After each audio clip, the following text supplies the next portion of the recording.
বন্ধুরা, সবাইকে good afternoon. তোমরা সবাই কিরকম আছো? আমি ভালো আছি।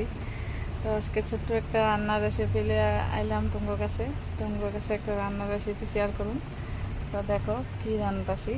এই যে দেখো, এখানে আছে স্কোয়াশ, আলু, আর এখানে আছে মশলা, পেঁয়াজ, রসুন, আর শুকনা মরিচ, আর জিরার গুঁড়া, হলদি দিয়ে পেস্ট করছি।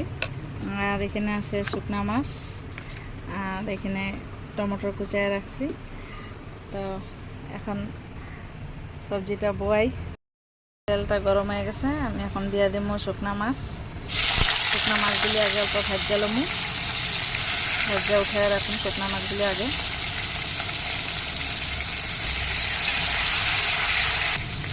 শুকনা মাছগুলো ভাজা হয়ে গেছে, উঠাই লমু। তো এই যে দেখো, শুকনা মাছগুলো ভাজা উঠাই লেছি। এখন দিয়ে দেবো ফোড়ন, গোটা জিরা আর একটা শুকনা মরিচ দিয়ে ফোড়ন দিয়ে দিতেছি। এখন দিয়ে দেবো সবজিগুলি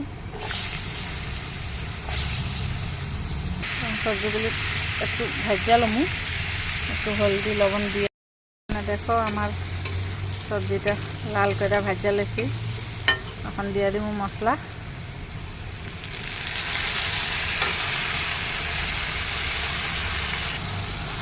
দেখো মশলাটা দিয়ে দিছি।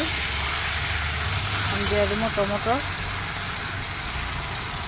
দিয়া মশলাটাকে ভাজা সুন্দর করে, একটু লাল লাল করে মশলাটাকে ভাজা লমু, সুন্দর করে কষায় লমু সবজিটা। তারপরে ঝোল দেবো। দেখতে থাকো তোমরা। তো দেখো চলো সবজির ঝোলটা কতটুকু করছে। এই যে দেখো বন্ধুরা, সবজিটা কীরকম হয়েছে একটু কমেন্টে জানাইও আমার রান্নাটা তোমার কাছে কীরকম লাগে। এখন শুকনো মাছটা ঢেলে দিই। শুকনো মাছটা দিয়ে দিলাম। এখন একটু ঝোলটা ফুটাইয়া একটু মাখা মাখা হইলে নামাই দিই।